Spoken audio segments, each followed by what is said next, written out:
Say hi. You're so sweet. Hello.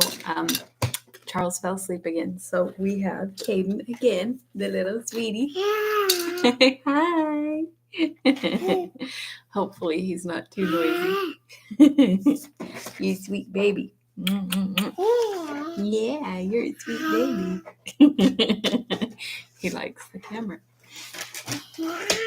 So for dinner tonight, while we're waiting for anyone and everyone to join, we had tater tot casserole, and I put fresh basil because we have a basil plant, and it was really, really good. And just as putting it in the oven, our neighbor Cam, he lives alone, and so he sometimes comes over for dinner. He works at the Amazon warehouse down the street.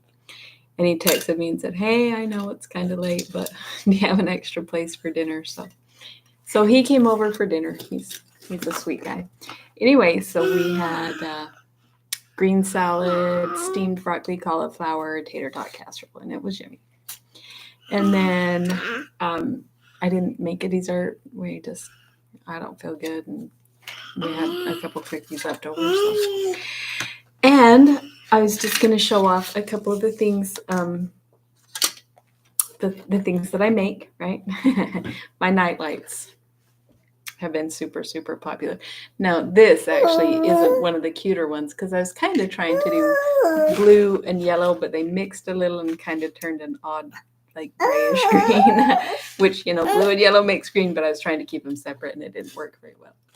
But they have little battery-operated lights in them, so they're so, so cute. People absolutely love them. I sell them in my store. This is I think I probably sold more of my night lights than anything. Like, people love them. But I also have these super, super cute little bathtub holders. I use them for soap. But they're also great for if you have it's small. You can see my hand. So it fits the mini bath bombs. I've used them for those before too. But there also can be little trinket holders, like you ring and watch and earrings. And, when you're getting ready for bed, you just pop it in there. Anyway, they're really cute. I have a bunch of these also.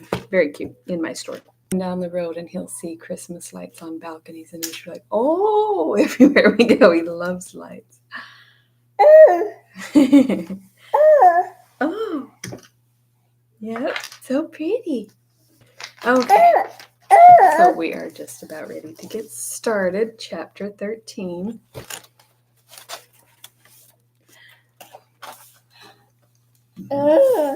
Okay, so chapter 12,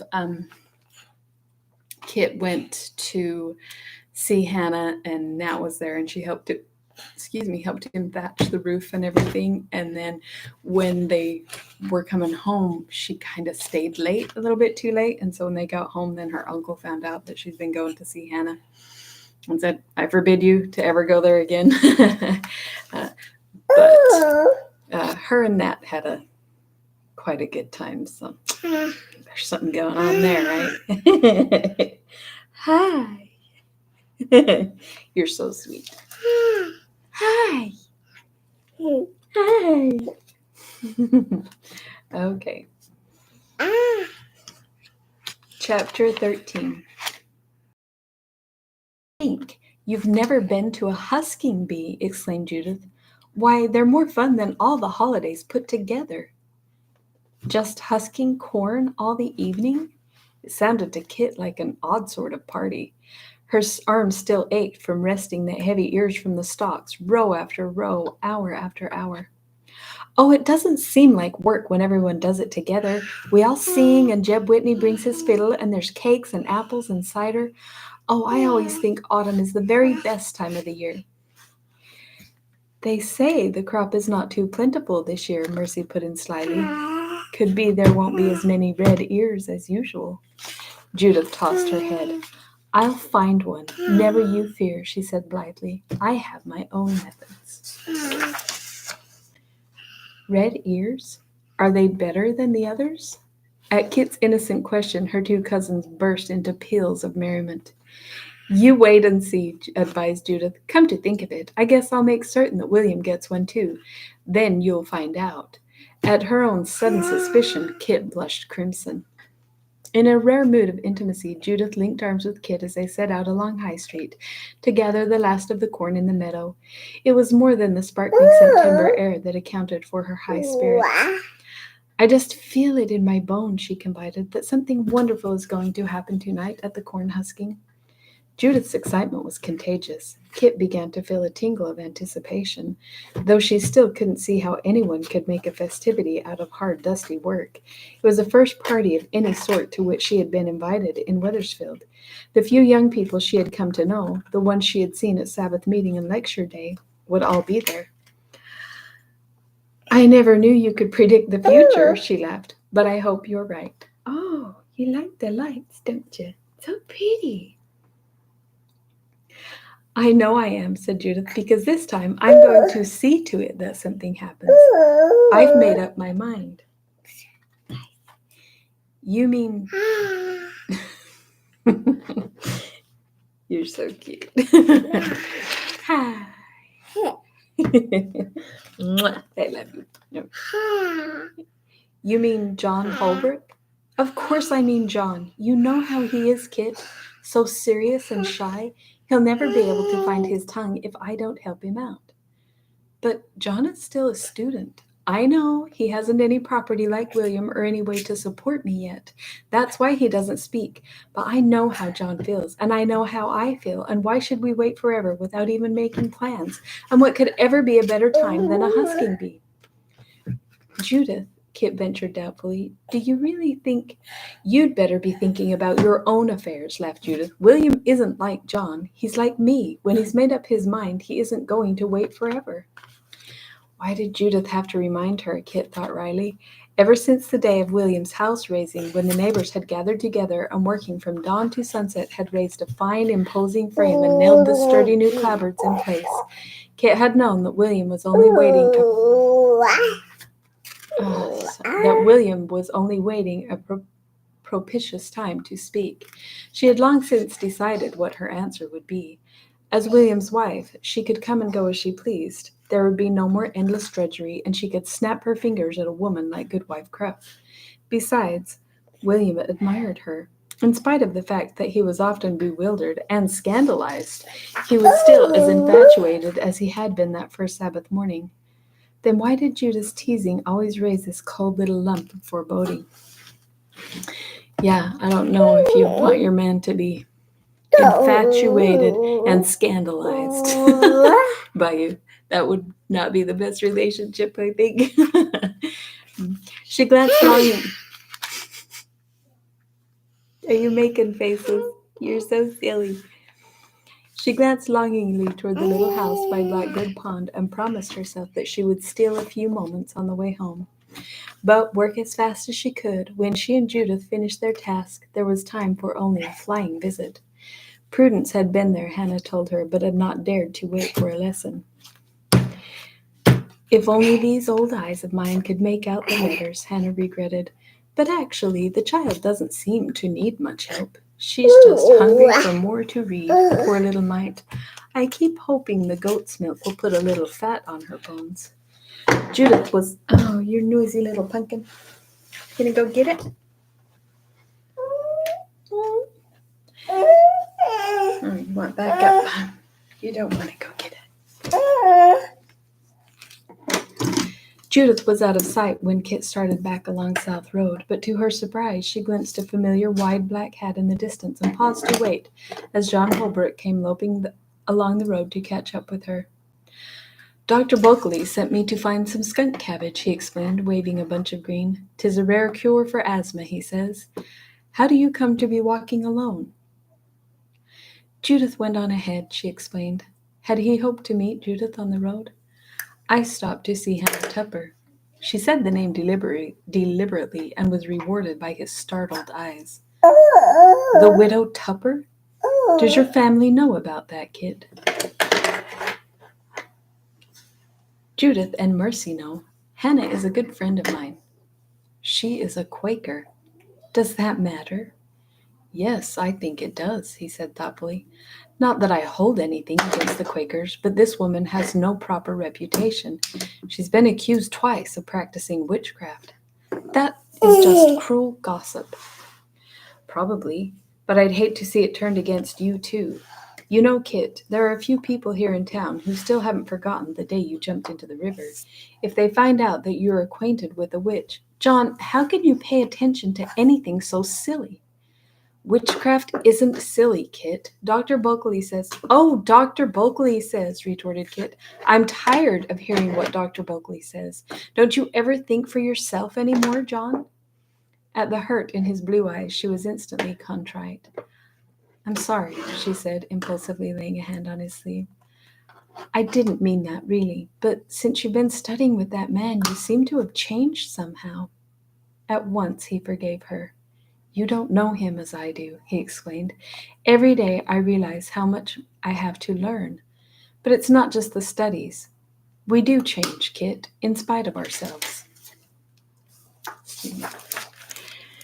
At least some of us do, he added with a flash of the humor she had missed in him lately. I don't want to preach at you, Kit. It's just that the Quakers have a name for stirring up trouble, and it seems to me you managed to get into enough of it by yourself. Oh my goodness. He's such a handful. It is from one mess to the other. Did you just chew the eraser off my pencil? Yeah, you did. Oh, so pretty. Oh. I know, Kit agreed cheerfully. Yeah, but it's Hannah who's helping me to change. If you only knew her. John walked beside her, listening earnestly as she tried to make him understand the lonely woman in the meadow. Presently, they reached the crossing at Broad Street where John would turn toward Dividend, and they stood for a moment, both unwilling to end this rare moment of comradeship. Oh! John took off his hat, leaned his elbows on the fence post, and stood gazing reflectively back at the meadows, the wind stirring his fair hair. All at once, he turned and smiled at Kit with the same unexpected sweetness that had warmed her heart that first day in Saybrook Harbor. 5 months, he said, since we came here together on the Dolphin. Such high hopes we had, you and I. It has turned out well for you, hasn't it, Kit? A fine big house going up, and a good dependable fellow like William. I hope you will be very happy. Kit colored and looked down at the browning grass. She did not want to talk about William. And you, John? She asked instead.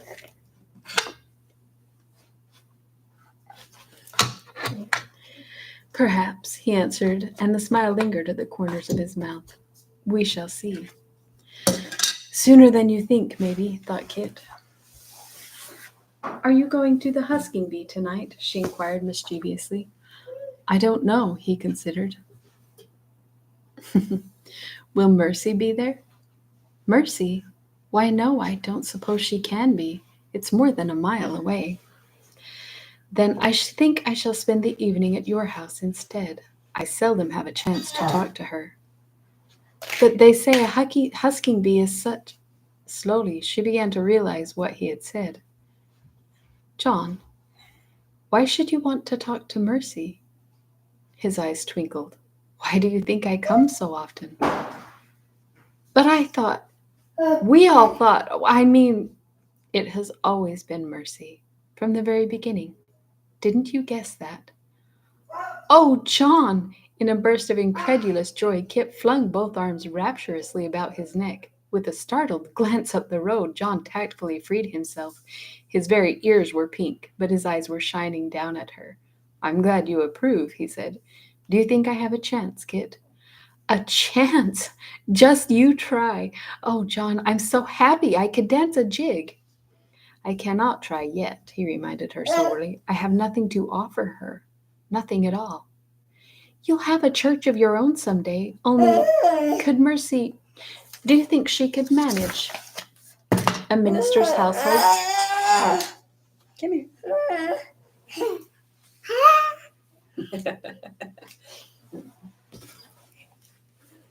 There are so many things Mercy can't do, John. Then I will do them for her, he said quietly. I don't want a wife to wait on me. For Mercy, just to be what she is, I could never do enough to make up for it. Aw. That's so sweet.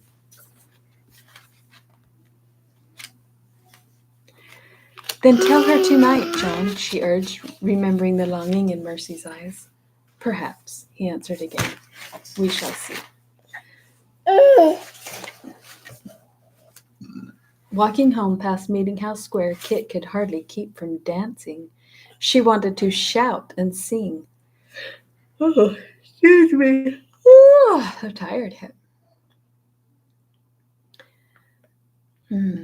She wanted to shout and sing. Mercy and John Holbrook. How right. How exactly, unbelievably right. How could she keep from telling someone?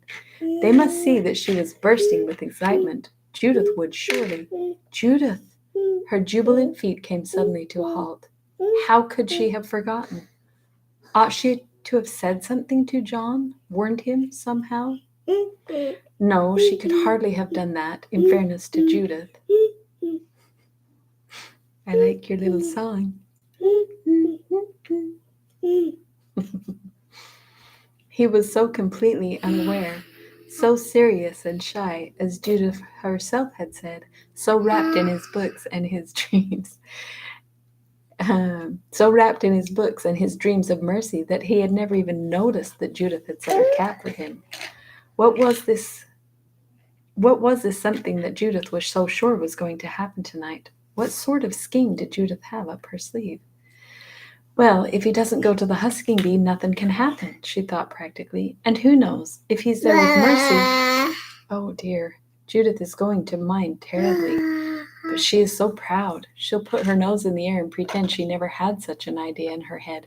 And she'll get over it, I know, because John isn't really suitable for Judith. If only he will speak tonight. Judith lingered exasperatingly in front of the little mirror that evening. She was wearing the new blue wool dress for the first time, with a snowy white collar and deep cuffs, and she had never looked lovelier. Her eyes were a deep blue in the candlelight. The clear white of her skin flushed with a secret excitement. Kit fidgeted impatiently. It didn't matter how she looked. William was waiting already, and they must all get away quickly before John arrived. If only Aunt Rachel and Uncle Matthew could find something to do, and Mercy could be sitting alone in the firelight. They were too late, however. John Holbrook stepped inside the door just as the two girls rustled down the stairs, and his eyes were lively with admiration as he waited, with a courtly bow, to let them go ahead of him into the kitchen. Judith tipped back her head and smiled up at him provocatively. Rachel put aside her work, and even Matthew came to the door to see the young folks off. "I'm so glad you've come," Judith dimpled. "Now we can all walk together." "I'm not going to the husking," John told her, smiling. "I think I shall stay here and visit with Mercy instead." "But they're all expecting you. Mercy doesn't mind. Do you, Mercy?" John shook his head, still smiling. There was a reflection of Judith's excitement in his own pale face. "I think I shall stay here," he insisted. "There is something I want to speak to your father about." His words had a breathtaking effect. Judith took a step backward, one hand at her throat, and a wave of scarlet spread from the white collar to her black curls. "Tonight?" she whispered in unbelief. Then suddenly joy came flooding past every doubt and restraint. "Oh, Father," she cried impetuously, "he doesn't need to miss the husking, does he? You know what he wants to ask. Say yes now so we can go to the party together."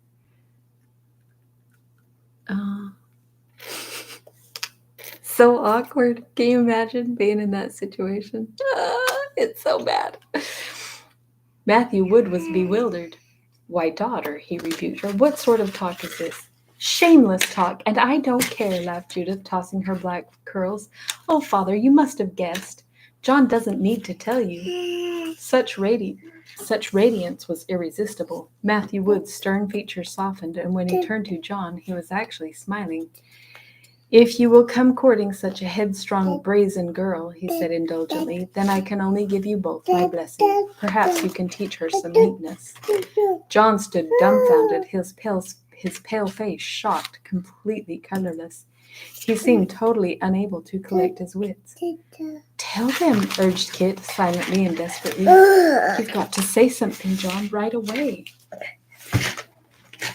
Oh, you little helper. Oh my goodness, if you could see the mess he just made of my little desk here. Holy cow. Paper clips and papers everywhere. You're such a pumpkin. Here, let's put the lid on so that you can't write on everything. Here, I'll put the lid on. There you go. Watch him just take it right off. Sure enough. He's too smart. Tell them, urged Kit silently and desperately. You've got to say something, John, right away. As if he had heard her, John opened his white lips and made a hoarse sound. Sir, he attempted. Then, still incredulous, he looked back at Judith. Every trace of pride and haughtiness was wiped from her face. Such utter happiness and trust shone from those blue eyes that John faltered. And in that moment of hesitation, he was lost. Aw.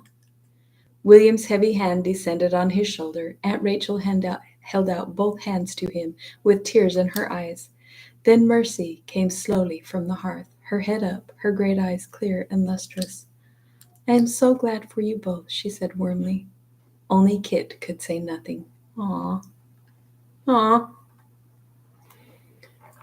Perhaps I dreamed it, she thought, watching Mercy, but she knew she had not dreamed the love in Mercy's eyes that summer evening. No one but herself would ever know. She had counted on Judith's pride, but Mercy did not have Judith's pride. It was something much stronger than pride that upheld her. Oh, hey! Just wrote all over my arm. Can't see it. It's on this other side. Little pumpkin. Here, put the lid on. Put the lid on. There you go. Good job. Don't write on me. He's such a handful. You're so busy. No. Oh, don't do that. Be nice. Here, take this one. Those lids are harder to get off. Nice.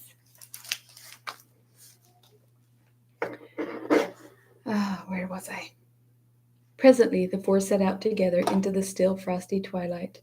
Judith took John's arm confidingly, still carried quite beyond constraint on her wave of happiness. You'll never know, she chattered. You saved me from being the most outrageous hussy, John. I had a scheme. I'm not sure I would have dared, actually, but now... Now what? Kit asked, walking behind them. She ached with her own stifled protests. He can't do this, she told herself over and over. But she knew that he could. John understood Mercy. He knew that she had never in her life reached her hand for so much as a crust of bread that Judith might want. If he should hurt Judith now, Kit knew Mercy would never forgive either him or herself. Oh my goodness. Okay, that is unselfishness right there. She's in love with him, and she'd never forgive him if he hurt her sister by telling her sister that he loved her instead. I mean, that's crazy, right? But it's so dang sweet. Like, she's that loving and that unselfish. That's a rare thing. What a sweetheart. No wonder Kit loves her so much, right? Lost in her own thoughts, Kit barely noticed that William's dignified pace was even more deliberate than usual. They had dropped some difference behind the others when a purposeful hand grasped her own elbow. Wait a moment, Kit, said William. Let them go ahead. I want to talk to you. The quiet resolution in his voice penetrated her racing thoughts. Oh. The toilet brush is rolling around. I don't even know where he got it. At least he left it and went to play in the living room. I'll take care of it as soon as we're done. Gross. The quiet resolution in his voice penetrated her racing thoughts. Reluctantly, she gave him a corner of her attention. The intent look in his eyes, even in the waning light, warned her of what was coming. Oh no, not after all that had happened. She was tempted to run for the shelter of the fireside and Mercy. I didn't mean to speak tonight, William was saying, but watching those two, don't you envy them their happiness, Kit? I can't bear it, she thought in panic. Not tonight. The last two words escaped in a half whisper. William took them literally. Tomorrow, then. Let me speak to your uncle. What are you doing? He bit my foot. Come here. Did I scare you? I'm sorry I scared you. You can't bite me. He's teething and he goes around biting everything. I love you, baby. You're such a handful. Yeah, you're a busy handful. Who's that? Is that Kaden? Is that you? Who's that? Who is that? I love you so much.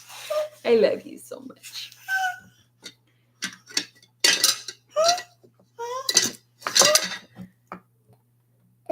Tomorrow, then, let me speak to your uncle. You won't need to help me out, he added with unwanted humor. I am quite capable of speaking for myself.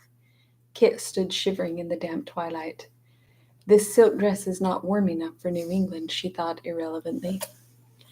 Then she made an effort to gather her forces. William's question was not unexpected, after all. She had thought that her answer was all ready. Please, William, she whispered, don't speak to him yet. William looked down at her, perplexed. Why not? Don't you want to marry me, Kit? She hesitated. I had not thought of getting married so soon. Judith is just 16, he reminded her. I know, but I'm still a stranger, William. There are so many things I have to learn. Ow! Ow! Charlie bit me. Ow. That really hurt, Charlie. You have little tooth marks on me. Ow. Here, deep inside. Yeah, get me gummy. There you go. Don't do it with your teeth. You can get me with your gums. Good job. Ow, yeah. He's teething. Ow. I love you. Yeah.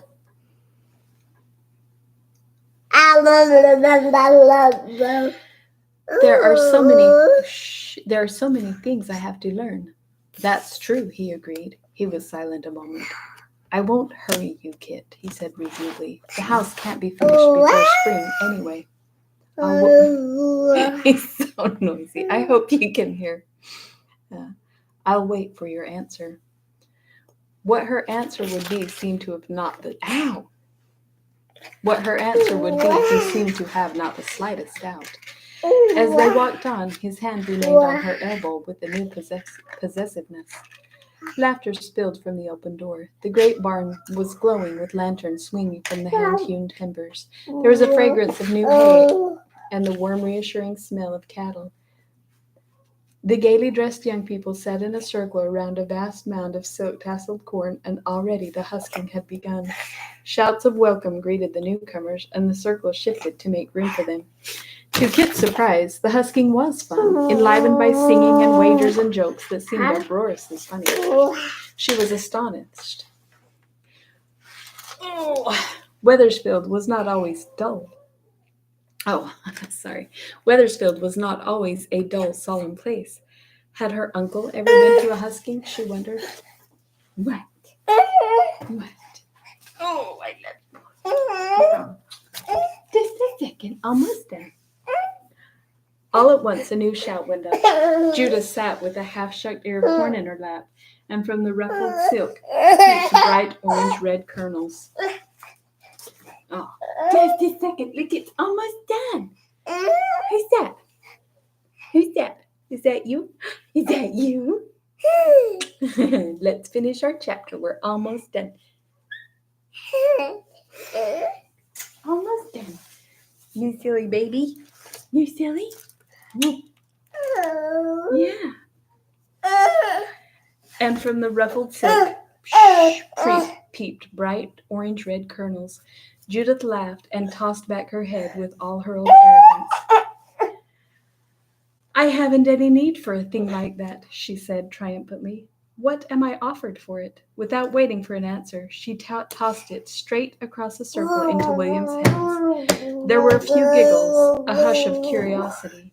Kit sat helpless, her cheeks on fire, and then the laughter and the cheering left her giddy, as William stepped resolutely forward to claim his forfeit. Oh, wow. This one's a doozy, huh? That's so sad. And Mercy's so sweet. Wow. But, it's a romance book. And to be honest, it's been 20-odd years since I've read it. I don't remember what happens to Mercy. I can't tell you it's all going to turn out okay. But It is a romance novel, so there's got to be happy endings, right? Okay. So we know that we have some sort of happy ending to look forward to, no matter how sad it is. But dang, kind of seems like Mercy ought to get John. Okay, we are going to go and chapter 14 tomorrow. Looking forward to it. Say bye-bye. Bye. Bye-bye. Bye-bye.